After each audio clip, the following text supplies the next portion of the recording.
Just a short one for you today, but it made me smile.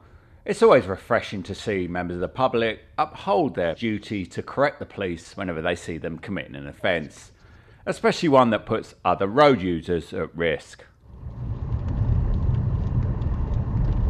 What are these? What do you mean? They look like police.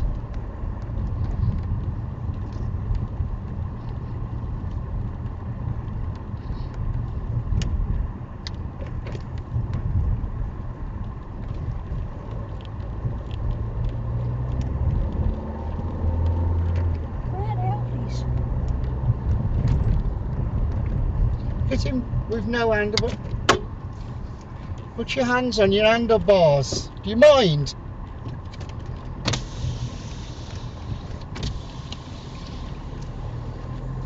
Officer, please use your hands on the handlebars for my safety and for yours. Sorry? Please put your hands on the handlebars for your safety and for mine. If my phone was in my pocket. That's Okay then, got you on camera though, yeah? Yeah, that's fine. Notice how reflexively this officer lies without even pausing for thought. For your safety and for mine. If my phone was in my pocket. That's Okay then, got you on camera though, yeah? Yeah, that's fine.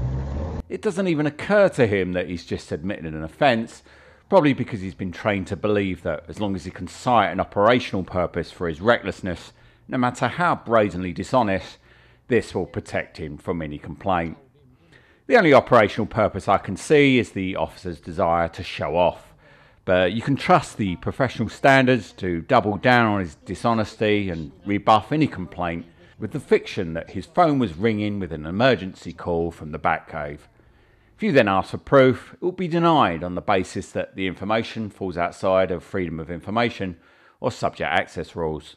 But the complaints process can't always look the other way. Thanks to the public exposure from the last video, Staffordshire Police had no choice but to confront the wrongdoing of PC Lauren Buckle and PC Paul Cotton. At first they tried to excuse it all away as a concern for safety on their Facebook page, but that was countered by over 1,300 resoundingly negative replies from a disgruntled public, which inspired Staffordshire Police to update with the following. A number of you have raised issues with the way our officers have handled this incident, and we understand. We acknowledge your concerns and will update you in due course. If you were one of those who commented on Facebook or shared the video, I salute you. By so doing, you prove to the police that citizen journalism prevails and public dissatisfaction does not stop at the comments section of this channel. As a result, PC Cotton and his sergeant, the one who'd attempted to dissuade the victim from complaint, telling him that it wasn't worth the bother as it wouldn't be upheld, were brought face to face with the victim a few days ago. I always advise complainants to avoid informal get-togethers with the police, as they're usually nothing more than stage theatre designed to dispose of the complaint as swiftly as possible. But I can understand how satisfying it must be to confront abusive police officers when they no longer have the upper hand. Although officers aren't compelled to attend such meetings, they do so on the understanding that it will help make the complaint go away. The officers are couched before entering, told to look sorry, as their superiors use their gift of the gab to charm and mollify the complainant.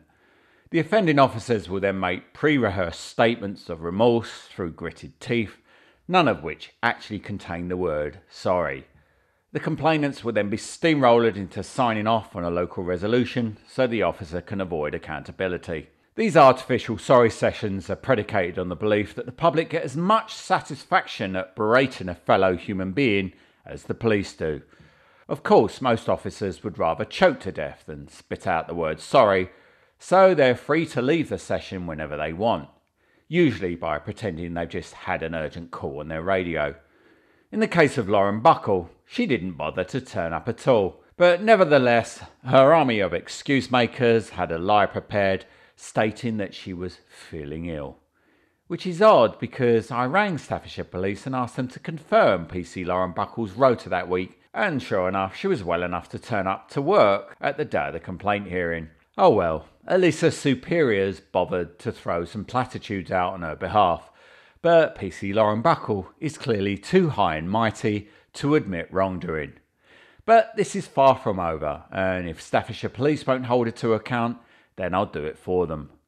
I've updated my website with an article about these two officers, comparing them against a checklist of the 6 worst characteristics of corrupt officials, character flaws that continue to expand the vast chasm that grows between us, the public, and them, the police. It will also be the subject matter of my next video. Thanks to everyone who watched the offending video, read the article, and just as importantly, shared them. And an extra thanks to those who wrote to the Chief Constable and donated to the Crime Bodge Fund of holding police officers to account. Without your eyes and your support, I would have stopped this a long time ago. I appreciate that so many of these videos are a miserable spectacle, which is why I always try to lighten the mood. But this most recent response proves that bad exposure does have an effect on the police, and all it takes on your part is just one click. Journalism is a dead art, and it's hopeless to expect any of the major news outlets to have the least interest in how corrupt, negligent, and downright dangerous our badly trained and spiteful cops are to all of us, not just selective groups. But we don't need the media when this channel is enough to embarrass the police into action. And equally as important are that hardcore contingent of my supporters who take a more proactive stance to these videos and are always willing to share them, leave comments, write emails, forward me information and content, and donate. I can't thank them enough. On average, only 1 in 10 of subscribers watch videos from the channels they are subscribed to. This is because by default, YouTube only sends occasional notifications about channels you're subscribed to. This is why I urge you to click on the notification bell that appears beside the subscription button, as that way you'll always be notified when I upload a new video. I politely invite you to do this because bad exposure seems to be the only antidote to the disease of bad policing. And you can increase that exposure and bring some small change with just one simple click. Thanks for watching.